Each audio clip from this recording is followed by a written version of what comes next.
Well, for more on this story, I'm joined in the studio by our international affairs editor, Angela Diffley. Angela, there's a real problem of a lack of trust on both sides here. Let's start by looking at the United States. What do you make of Washington's approach to these negotiations?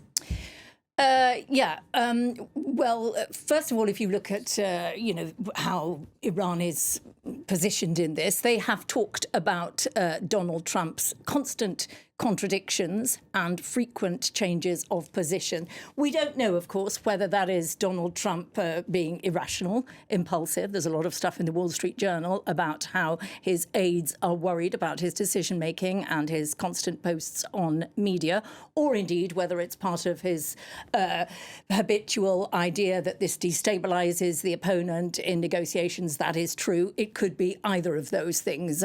We don't know. Another aspect of the US position is, of course, this tendency by Donald Trump to conduct megaphone diplomacy, which it is well known that that is not the most conducive to reaching an agreement in any kind of diplomacy around the world.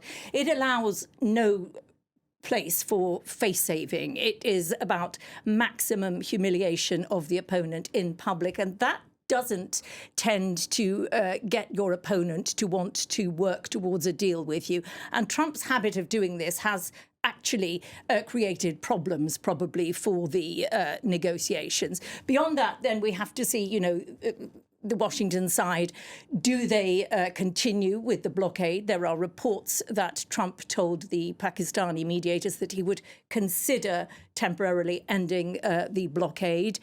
Will the ceasefire be extended, or will Donald Trump decide to rain fury upon Iran, including attacking civilian infrastructure, as he has suggested before?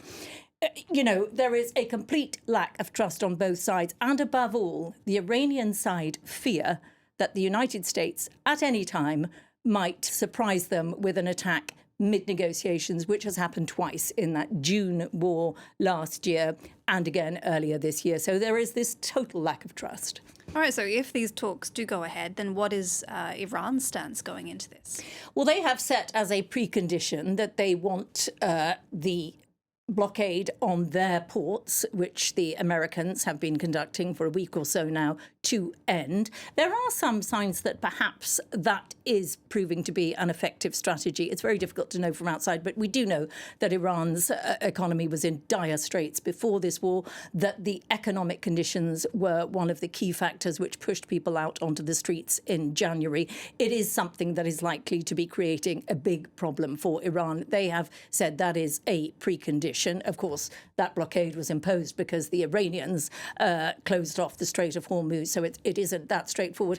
Then you have the question of it seems, from observing from outside and listening to analysts who know Iran well, Iranian observers outside the country, there does appear to be some division emerging in Iran. So, who will be in that delegation if these talks go ahead? Who will Washington be talking to? Because it appears that there is an increasing division between the civilian leadership, which, of course, we know that the supreme leader is pretty much incapacitated for whatever reason.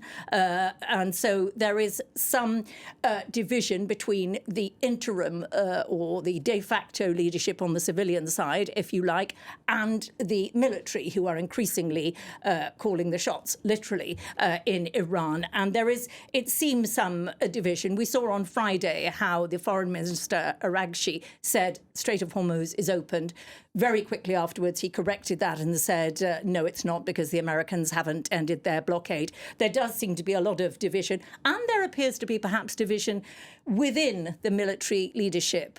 The Iranian Revolutionary Guard Corps, we know, are now distributed around Iran. That was the plan, but they have less and less ability to talk to each other, and probably are enjoying the autonomy that all of this has delivered to them.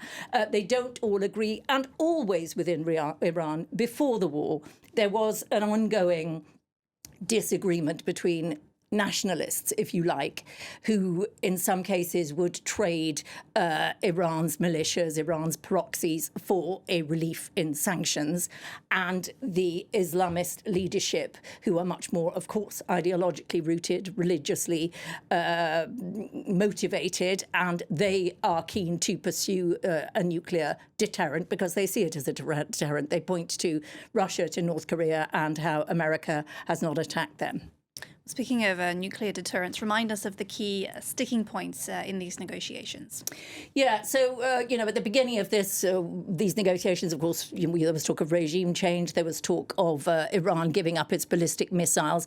We don't know how many of them have been destroyed. Pete Hegseth says the ballistic missiles are no longer a problem. There is some question that there are still 40% remaining, and that some of those that have been destroyed could be unearthed from the rubble, could be repaired. They're not beyond repair. We don't know. But both of those two issues are too inconvenient to be at the top of the agenda.